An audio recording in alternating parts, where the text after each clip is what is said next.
Prolimpio, Encontrarte Danza, Cafetín y el kiosco de Sauce para sus productos Baitam presentan a Siul Bango desde Punta del Este, hablando con los dedos. Con los dedos, estamos hablando con los dedos. Albert volvió a tomar la posta en el pasado capítulo para dejar formulada la pregunta que dispare otra nueva instancia de análisis y cuestionamiento.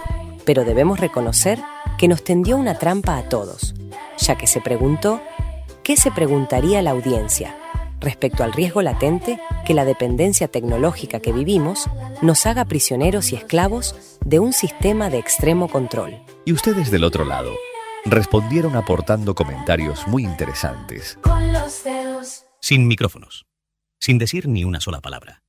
Solamente con el teclado de su computador, Siul Bango nos hará escuchar su voz y las de su conciencia, para invitarnos a pensar con sus relatos y canciones.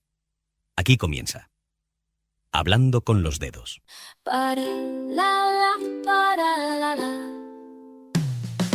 Con los dedos, estamos hablando con los dedos. Para la. Con los dedos. Invitándolos a cambiar el foco del pensamiento diario para cuestionarnos juntos sobre los cambios trascendentales que todo indica se están dando. Estamos hablando con los dedos desde Punta del Este para Uruguay y el mundo. Estamos en 1011 Creaciones, en YouTube, Instagram y Facebook. Hablando con los dedos. Con los dedos. Hablando con los dedos es un ciclo que hemos proyectado realizar durante todo este año para que los capítulos se hagan públicos en YouTube los primeros sábados de cada mes a las 20 horas y para que luego se compartan en nuestras redes sociales. Lógicamente, cada programa se arma y edita previamente y dependiendo de diversas variables, con más o menos días de antelación. El pasado capítulo terminó de editarse el domingo 27 de abril y el lunes 28 los uruguayos amanecimos con la noticia que la península ibérica había sufrido un colapso de energía eléctrica. La dependencia de las sociedades modernas respecto a servicios como la luz y las comunicaciones nos expone a un alto nivel de vulnerabilidad y fundamentalmente de incapacidad operativa. Los hechos que se vivieron en la península ibérica, y en particular en Madrid, reflejan claramente los riesgos a los que estamos cada vez más expuestos. Y uno de esos riesgos ya es una condición impuesta. Me refiero al olvido, a la efímera durabilidad del impacto de un suceso. Hace un mes y 10 días, que el apagón fue noticia. Una noticia que impactó en esta parte del mundo, y que rápidamente se olvidó. Pero, ¿qué pasó en aquel entonces en el lugar de los hechos? Hemos dicho en otras oportunidades que Madrid tiene una incidencia directa en la existencia de este podcast, y eso es porque allá por el año 2014 me encontré en Madrid con un personaje de mi pueblo natal que se ha convertido en una especie de embajador maragato en Puerta del Sol. Los josefinos que me escuchen saben que hablo del Cabeza Alayón. Rubén Alayón, para quienes no sepan de él, un ex compañero de radio, animador, locutor, actor y una especie de showman innato. Rubén estaba iniciando su proyecto de podcast, que había denominado Cada uno con su tema, y fue él quien me tentó a experimentar este camino en un principio, junto a Tamara Pereira y Alejandro Cano, en el ciclo que dimos en llamar ¿Qué historia con la historia? Y con Rubén hablamos pocas horas después del apagón, para que nos transmitiera cómo lo había vivido, de qué manera había repercutido el hecho en el ciudadano común. La primera reacción de Rubén cuando le pregunté cómo estaba fue preguntarme él a mí si acá se había hablado algo del tema, y antes de darme detalles me escribió textualmente, diciéndome que para él estaba pasando algo a nivel social, ya que había un sector importante de la sociedad que nunca se enteraría de lo que pasó. Según la visión de Rubén, nos encontramos en un momento tecnológico en el que cuando colapsa y nos preguntamos, nos damos cuenta que vamos camino al analfabetismo. Para Rubén el apagón en Madrid fue caótico, y la primera reacción que tuvo junto a su esposa fue mirar cuánto efectivo tenían. La importancia del dinero efectivo, o mejor dicho, el riesgo que enfrentaríamos ante la digitalización total de la moneda y aquella idea que manejamos en el capítulo anterior, de cómo algunos piensan que se va a utilizar el dinero electrónico, el que pasaría a ser un mecanismo de control y manipulación social, seguramente fueron vividos en carne propia por los madrileños que, como Rubén, se encontraron sin luz y sin servicios. Pero más allá de ese momento, que Rubén lo detalló muy bien en el relato que nos hizo, cuando nos decía que en poco menos de una hora los supermercados quedaron vacíos porque todos comenzaron a comprar compulsivamente, porque al mediodía buena parte de la gran cantidad de personas que poblaban las calles ante la ausencia de luz comenzó a procurar almuerzos en supermercados, los que en la puerta y hacia la calle vendían a precios muy sobrevalorados, en una especie de combos que sus empleados preparaban en el interior del mismo y obviamente a luz apagada. Pero todo eso que sucedió apenas un mes atrás, hoy ya es historia, hoy ya se olvidó. Y se olvidó eso, que si bien tiene que ver con algo básico como lo es la comida, bien puede ser un hecho anecdótico. Pero también se olvidó algo mucho más fuerte e impactante, como lo es otro ejemplo que nos daba Rubén, sobre lo que vivieron algunos padres de compañeros de su hijo a la hora de la salida del colegio. Esta realidad, tal vez a buena parte de ustedes les cueste un poco entender, porque posiblemente no todos conozcan Madrid o conozcan alguna ciudad que se equipare en lo que refiere a su estructura, fundamentalmente en el rol del transporte público y eléctrico. Yo creo que ni Buenos Aires, que seguramente es más conocida por todos, es comparable en la magnitud del impacto respecto a lo que significó el hecho que no funcionara el metro. En concreto, Rubén nos contaba de padres que tenían que levantar a sus hijos a la salida del colegio a las 3 de la tarde.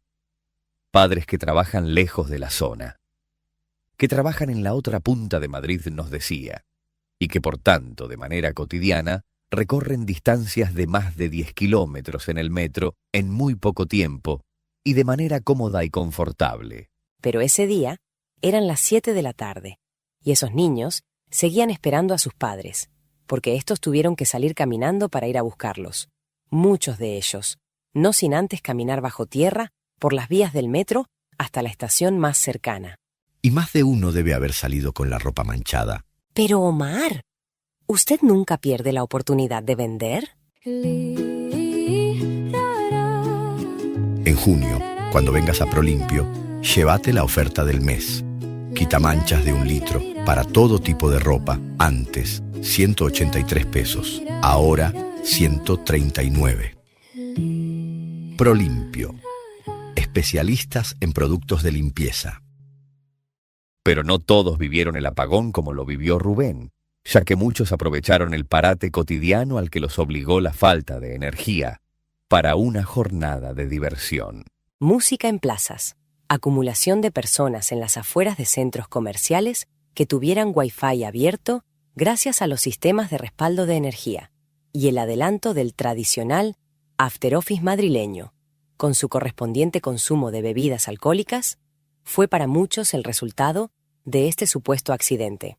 Y lo de supuesto accidente es porque hay varias situaciones no muy claras.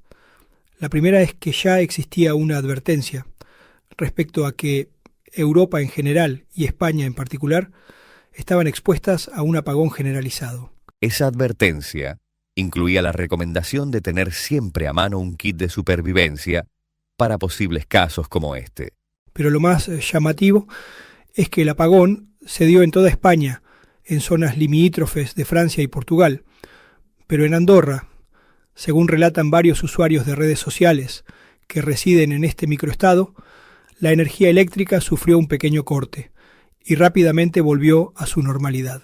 Andorra, que limita con la Comunidad Autónoma de Cataluña y la región Occitania, consume energía de Francia y España, y según cuentan estos usuarios, tras el breve corte, el Principado puso en funcionamiento su sistema de energía hidroeléctrica. A diferencia de España, Francia y Portugal, Andorra no forma parte de la Unión Europea, por lo que muchos especulan que esa fue la real diferencia.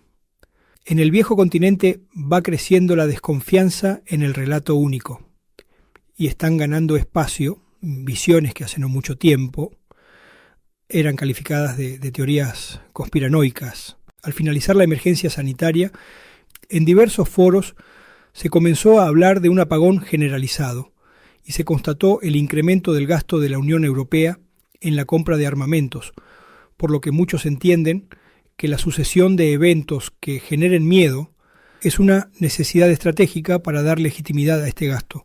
El miedo y la desinformación como elementos de control social vuelven a aparecer como una premisa transversal a todos los relatos actuales. Y en ese sentido, Inglaterra se unió rápidamente a la propagación del miedo, lanzando desde el gobierno una alarma nacional para que la población se prepare para situaciones críticas, como una pandemia, inundaciones o un ataque nuclear. Las autoridades británicas promovieron el armado familiar de un kit de supervivencia que permita a los ciudadanos vivir al menos 3 días sin agua ni electricidad y crearon un sitio web estatal para los cuidados e instrucciones en caso de catástrofe. Preparémonos entonces, por si nos toca bailar. La mejor forma de hacer que tu cuerpo responda es poniéndolo a bailar. Vení a encontrarte con el curso que mejor se adapte a tus necesidades. Siempre estás a tiempo de comenzar. Vení a encontrarte con vos. Encontrarte Danza. Torre del Vigía, Maldonado. A mí esta idea de estar permanentemente hablando de riesgos de situaciones apocalípticas me hace dudar respecto a si no hay una subestimación de la sociedad y, por tanto, un desgaste en la efectividad de un recurso que históricamente ha sido infalible, como el de manejar el miedo como instrumento de control. Es que cualquiera diría que es así como vos lo manifestás, Connie, pero yo creo que eso no va a suceder. Y lo digo aún cuando entiendo existe un aumento de voces discordantes al relato oficial, como lo decíamos anteriormente. Porque tengo el convencimiento que llegado el momento de actuar, ese relato masivo se impone y la desacreditación de quien no se alinee se termina consumando. Seguramente por eso que también decíamos hace unos minutos respecto a que cada vez todo es más efímero y por tanto nos olvidamos más rápidamente de lo bueno y de lo malo. Si a estos dos elementos le sumamos la acelerada pérdida de sentido crítico y la falta de motivación para cuestionarnos, estamos dejando el terreno pronto para sembrar un mecanismo de dominación total. Digámoslo de otra manera para que quede más claro. La ingenuidad actual, sumada a una educación que no apunta a potenciar el libre pensamiento, sino a adoctrinar, nos llevarán a aplaudir el hecho que nos hagan ya no cargar nuestra cruz, sino construir nuestra celda. ¿Nos tomamos un café y me lo explicas por partes? Cafetín, cafetín, cafetín. Cuando compras cafetín, estás comprando más que café. Porque un cafetín te incluye. A ver, explícame mejor. ¿Cómo es eso de una educación adoctrinante? Michel de Murgem, en su libro La fábrica de cretinos digitales, explica cómo fue que se produjo el cambio de tendencia en el crecimiento del desarrollo intelectual de la humanidad. El doctor en neurociencia y director de investigación en el Instituto Nacional de Salud y la Investigación Médica de Francia, dice que desde que el neozelandés James Freen comenzó a recolectar los índices de coeficiente intelectual a nivel mundial, en el año 1920, estos han tenido un constante crecimiento. La inteligencia humana ha venido creciendo entre 2 y 3 puntos generación tras generación, hasta que se da un estancamiento y un inmediato descenso del coeficiente intelectual. ¿Y en qué momento se da eso? Ahí está lo preocupante, Connie. El descenso del cociente intelectual coincide con la aparición de las nuevas tecnologías y fundamentalmente con la falta de socialización, lo que convierte a esta generación en la segunda menos inteligente desde que se comenzó con el estudio. ¿Y qué estamos haciendo para revertir esta situación? Bueno, en realidad las medidas que estamos tomando a nivel educativo están acelerando la caída de la inteligencia humana. Por ejemplo, Connie, te cuento que hace unos días vi que varios países del llamado primer mundo, dentro de sus estrategias para proteger la autoestima de los niños en edad escolar, están implementando la no utilización del color rojo para marcar los errores, debido a que este color evocaría un sentido de castigo o fracaso, entendiendo que de esa manera se afectaría la motivación de los alumnos. Perdón, pero el error forma parte esencial del aprendizaje. Reconocerlo de manera clara, incluso molesta. Si se me permite, diría, dolorosa, nos impulsa a corregirlo, a reflexionar y a avanzar. Tapar el error con un color amigable nos termina transmitiendo un mensaje ambiguo, ya que si está bien, no haría falta esforzarme más, y si está mal, pues tampoco pasaría nada. Sin duda que es así, que la corrección debe ser un choque constructivo que nos marque la falla con claridad, porque aunque pueda doler, nos va a despertar. Tal vez esto sea porque se busca que seamos una sociedad adormecida, una sociedad adicta a somníferos intelectuales y al agradecimiento continuo por recibir servicios públicos que pagamos nosotros mismos y que pretenden que los veamos como derechos adquiridos. Creo, Connie, que debes dejar planteadas estas preguntas para el capítulo de julio, porque si abriste todos estos frentes solamente con la exposición sobre la decadencia educativa, cuando veamos un poco más detallado lo que significa la construcción de nuestra propia cárcel, te van a quedar hasta los bytes hechos un signo de interrogación. ¿Y me pueden dar un adelanto de cómo la ven? Si te digo, oscura, ¿te es suficiente? Contame un poco más. A ver, ¿viste que se vino la debacle en las empresas de inversión ganadera en el Uruguay? Sí, y al parecer los negocios no eran tales. Bueno, habría diferentes realidades según lo que se ha dado a conocer, pero la tendencia es que estas empresas, por intención original o por consecuencia de malos negocios, se volvieron un sistema Ponzi.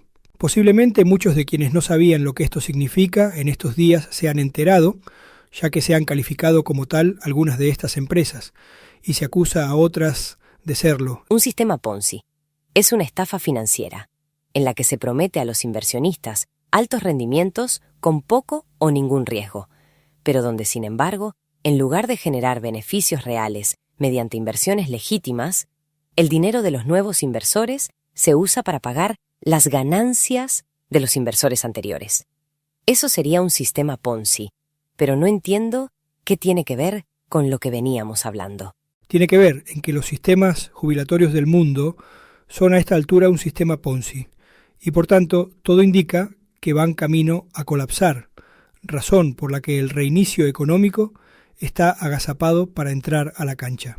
El tema es que para que esto suceda, se debe lograr un escenario donde la población se encierre gustosa, en una cárcel construida a su comodidad. ¿Ahí entonces entraría el dinero digital y el control total? Dinero digital con fecha de caducidad para su uso y limitantes en el destino de compras. Eliminación total del concepto de ahorro y de construcción de ideologías, para dejar plantada la transformación al transhumanismo. Prefería las preguntas ásperas, a los conceptos ásperos, pero igualmente los vamos a compartir con música. Con música y con los productos de Baitam. Porque Baitam te ofrece bienestar natural. Pedí los productos Baitam en el kiosco de Sauce, el lugar donde encontrarás las mejores ideas regalos de Marketplace y Mercado Libre. Y nos vamos con nuestra querida Lara Perancetos, que junto a Toto Mayo nos regalan el cierre de este capítulo, Generación de Cristal. Camina sin mirar, cambia pantalla por alma, sin escuchar, sin hablar, sin sentir caos ni calma. Todo es tan fugaz, como el like que te dio ella, como se borra la estrella, así se quiere escapar, con miedo a caer, sin aprender del intento. ¿De qué me sirve saber? Yo solo vivo el momento, no quiero entender, es un fantasma el esfuerzo, en el dolor me retuerzo. ¿De qué sirve trascender? Generación de cristal, rompen con solo mirar, tan frágiles por dentro, tan ciegos al pensar. Generación de cristal, perdidos sin conectar, sin fuerza para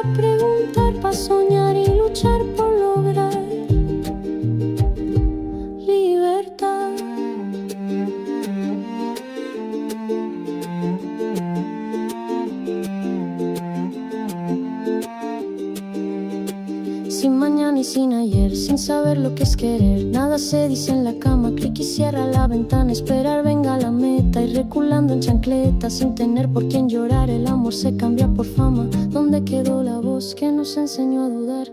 ¿Dónde el fuego interior que nos hacía cuestionar? Tan llenos de confort, tan vacíos de verdad, tan lejos de sentir, tan cerca de olvidar.